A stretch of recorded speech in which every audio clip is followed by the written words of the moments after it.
ಚಿಕ್ಕಮಗಳೂರು ನಗರದ ಜಯನಗರದಲ್ಲಿರುವ ಪರಿಶಿಷ್ಟ ಜಾತಿ ಪಂಗಡದ ವಿದ್ಯಾರ್ಥಿ ನಿಲಯದ 10 ವಿದ್ಯಾರ್ಥಿಗಳು ಏಕಾಏಕಿ ಅಸ್ವಸ್ಥಗೊಂಡು ಚಿಕ್ಕಮಗಳೂರು ಜಿಲ್ಲಾ ಆಸ್ಪತ್ರೆಗೆ ದಾಖಲಾಗಿರುವ ಘಟನೆ ನಡೆದಿದೆ.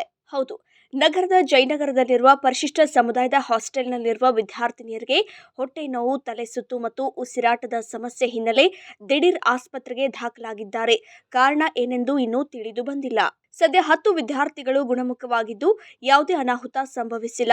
ವಿಷಯ ತಿಳಿದ ಕೂಡಲೇ ಸಮಾಜ ಕಲ್ಯಾಣ ಅಧಿಕಾರಿ ರೇವಣ್ಣ ಆಸ್ಪತ್ರೆಗೆ ಭೇಟಿ ನೀಡಿ ವಿದ್ಯಾರ್ಥಿಗಳ ಕ್ಷೇಮ ವಿಚಾರಿಸಿದ್ದಾರೆ.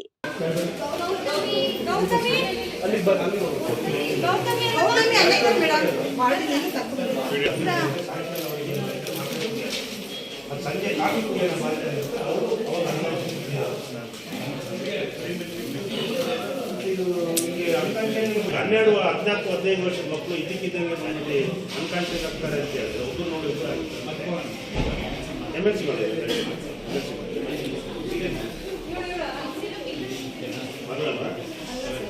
ಇವರು ಏನಾಗಿದೆ ಇದು ಗಾಬರಿ ಆಗ್ಬೇಡ ಆರಾಮ.